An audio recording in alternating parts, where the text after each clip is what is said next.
Good morning, good afternoon, or good night, Miss.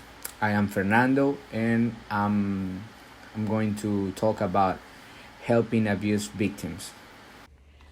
Helping victims, first of all, we should have time to talk with them because we must pay attention for a solution. The world for many abuse victims can be lonely, isolated, and feel it with fear for the same reason that no one cares of what is happening to them or they just not feel okay telling someone what they're going to think. We should find the perfect words because it is the best way to reach out and get involved. So, how to know?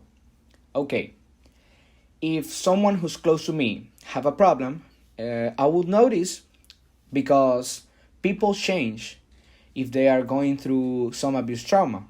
As I've said, asking them what is happening is a good method.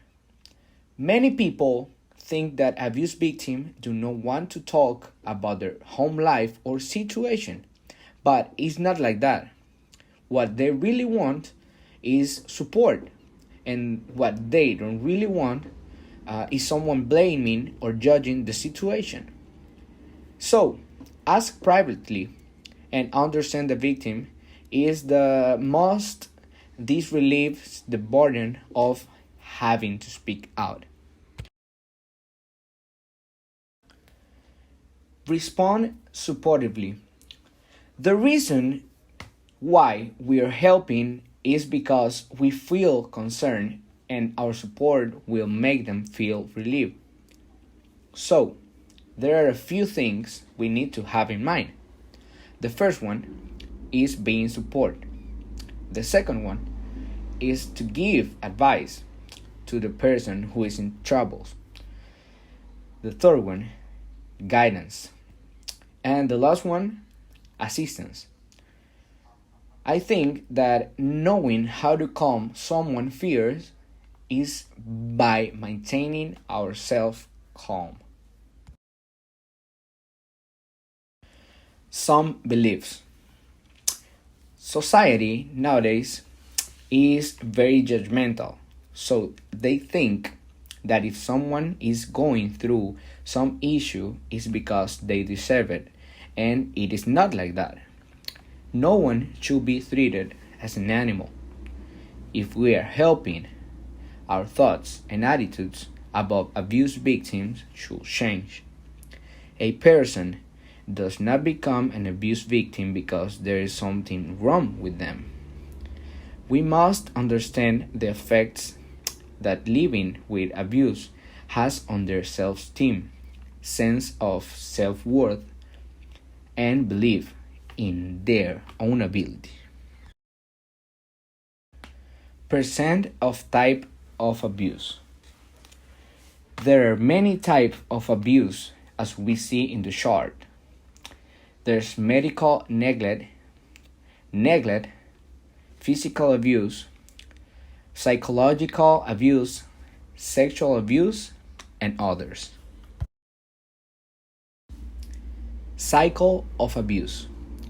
People tolerate years of a lifetime without telling that they are victims of abuse.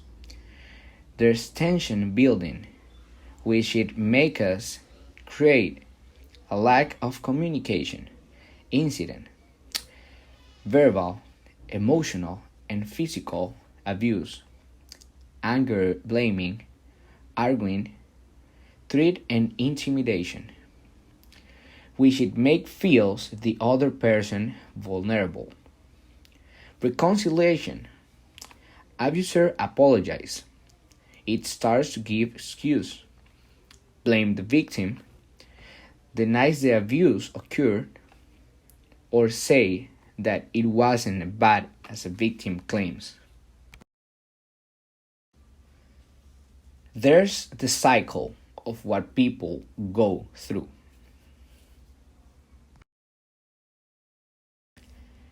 Estimation of victims.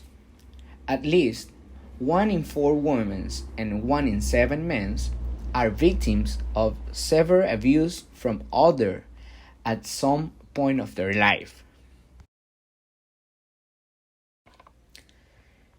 Physical signs. We can notice through their physical signs.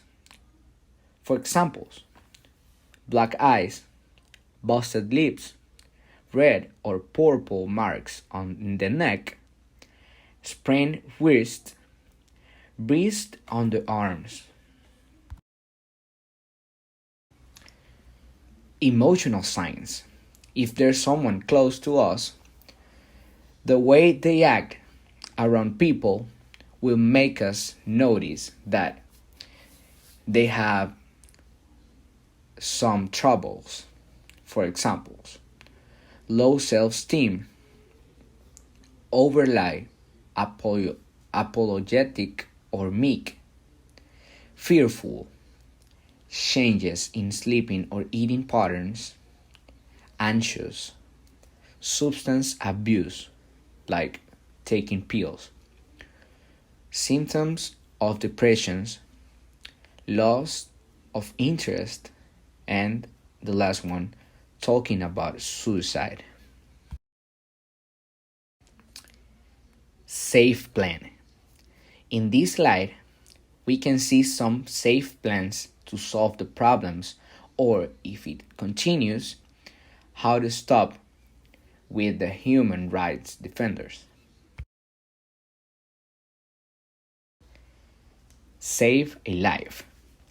If we are helping someone that is being an abuse victim, our solution should not include violence. Abusers act differently in public, so we need to believe what the person is telling us. The key to save a life of an abuse victim is taking the problem, looking at all of the available options, evaluating the risk and benefits of different options, and figuring out what to reduce the risk. And the last one, offering ideas and resources of information. Thanks for your attention.